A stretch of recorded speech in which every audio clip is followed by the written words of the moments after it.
नमस्कार, मी आशा तुमचं सगळ्यांचं स्वागत करते आशाच रेसिपीमध्ये. तर बघा, आपण आज हा जो हॉटेलमध्ये मिळतो व्हेज फ्राईड राईस तो आपण घरी बनवून दाखवलेला आहे. आणि भात एकदम मोकळा फटफटीत कसा बनवावा त्याची पण आपण टिप्स दिलेली आहे. तर व्हिडिओला स्किप नका करू, पूर्ण बघा. आणि आपण हा घरच्या घरी व्हेज फ्राईड राईस कसा काय बनवू शकतो, मुलांच्या आवडीचा, सगळ्यांच्या आवडीचा, तर आपण हे बघणारच आहोत. तर सर्वात प्रथम आधी तुम्ही माझ्या चॅनलवर जर नवीन आला असाल तर चॅनलला सबस्क्राईब करा. आणि व्हिडिओ जर आवडत असतील तर एक लाईक करा आणि छानशी कमेंट टाका. तर आता आपण पाहूयात.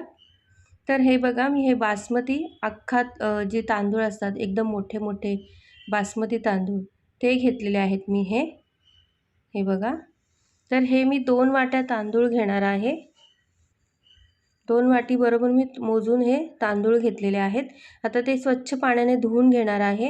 आणि आपल्याला हे 2-3 वेळा धुवून झाले की पाणी टाकून आपल्याला हे ना 15 ते 20 मिनटासाठी आपण असे पाण्यामध्ये भिजत ठेवणार आहे.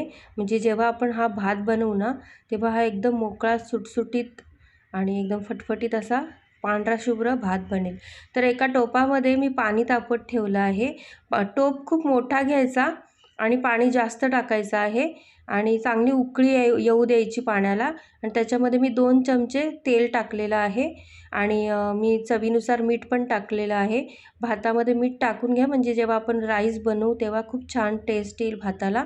तर आता जे आपण 15 ते 20 मिनटासाठी तांदूळ जे भिजत ठेवलेले ते आता ह्याच्यामध्ये टाकून आपण छान असे मोकळे शिजवून घेणार आहे.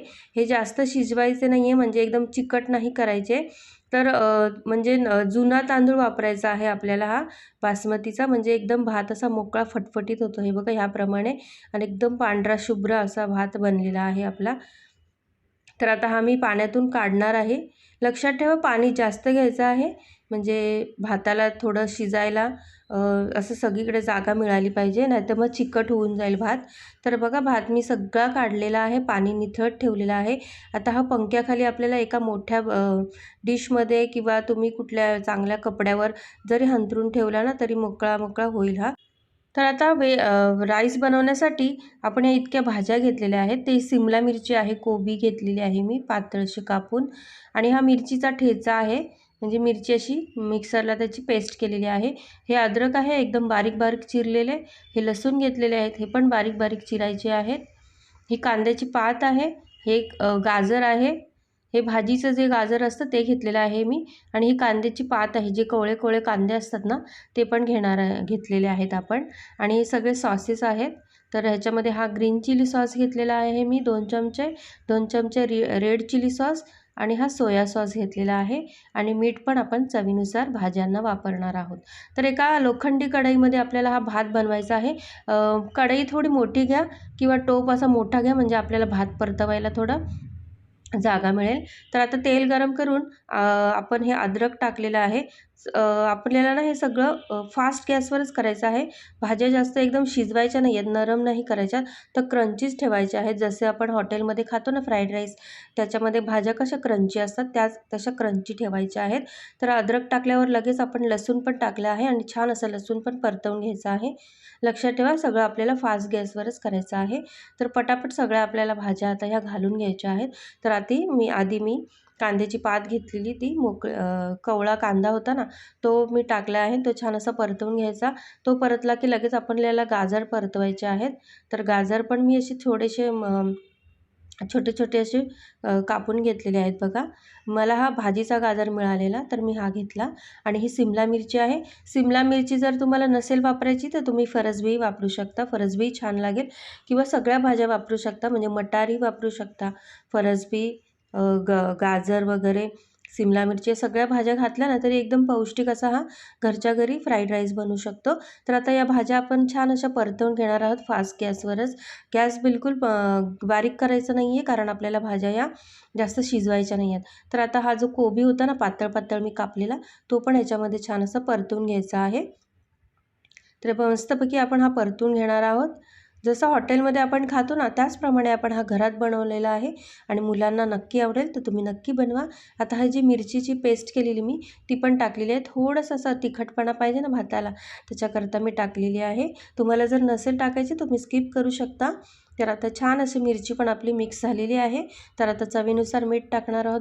भाज्यांसाठीच टाकायचं आहे, कारण आपल्याला भाताला आपण ऑलरेडी टाकलेलं होतं की नाही. तर आता ही कांद्याची पात आहे ती पण आपण टाकून छान अशी मिक्स करूया. कांदा पात तुम्ही तुमच्या मर्जीने भरपूर अशी वापरली ना तरी चालेल. कांदा पात खूप छान लागते याच्यामध्ये. तर आता हे सगळे सॉसेस आपण टाकणार आहोत. तर मी हा ग्रीन चिली सॉस घेतलेला, हा रेड चिली सॉस आहे आणि आता सोया सॉस टाकणार आहोत आपण. तुमच्या मर्जीनुसार तुम्हाला जर भाताचा कलर जर पांढराच ठेवायचा असेल तर तो सोया सॉस तुम्ही प्रमाणात वापरा, कमी वापरा, अर्धा चमचा वगैरे. तर आता आपले सगळे सॉसेस टाकून आपण भाज्या छान अशा परतवून घेतलेल्या आहेत. तर भात बघा किती मस्त असा मोकळा फटफटीत झालेला आहे, जसं हॉटेलमध्ये बनतो, चायनीज गाडीवर आपण घेतो त्याप्रमाणेच हा भात असा आपण मोकळा फटफटीत करून घेतलेला आहे. तर आता छान असा हलक्या हातानेच मिक्स करायचा, म्हणजे तांदूळ हे तुटले नाही पाहिजेत, भात हा असा गचका नाही झालेला पाहिजे. तर बघा मस्त असा मोकळा फटफटीत झालेला आहे. दिसतंय की नाही तुम्हाला छान? तर त्याप्रमाणे माझ्याप्रमाणे जर तुम्ही करून बघा. मी ज्या सांगितलेल्या टिप्स लक्षात ठेवा. म्हणजे भात शिजवताना आपण पाणी जास्त घ्यायचं आहे आणि पाण्याला चांगली उकळी येऊ द्यायची आहे. उकळी आल्यावर आपल्याला पाण्यामध्ये तेल टाकायचं आहे. लक्षात ठेवा तेल टाकायचं आहे, कारण भात एकमेकांना चिकटू नये म्हणून तेल वापरायचं आहे आणि मीठही टाकून घ्यायचं आणि लगेच मग आपल्याला उकळी आल्यावरच पाण्यामध्ये भात सोडायचा आहे. तर हे बघा मस्तपैकी आपला हा राईस तयार आहे. तर तुम्हालाही माझी रेसिपी कशी वाटली नक्की सांगा. आता आपण छानपैकी ही कांद्याची पात ह्याच्यावर सजवून टाकणार आहे. कांद्याची पात भरपूर वापरा, मस्त लागतो हा भात. तर कोबी पण आपण थोडीफार टाकून घेऊ. तर तुम्हालाही माझी रेसिपी कशी वाटली नक्की सांगा. आणि आता आपण हा भात मस्त गरमागरम सर्व करूया आणि सगळ्यांना खायला देऊया. तर तुम्हाला जर ही रेसिपी माझी आवडली असेल तर नक्की लाईक करा आणि छानशी कमेंट टाका आणि नक्की सांगा की हा भात तुम्हाला कसा वाटला आणि तुम्हीही करून बघा. तर आता आपण नेक्स्ट व्हिडिओला भेटूया. तुमचे सगळ्यांचे खूप खूप धन्यवाद. श्री स्वामी समर्थ.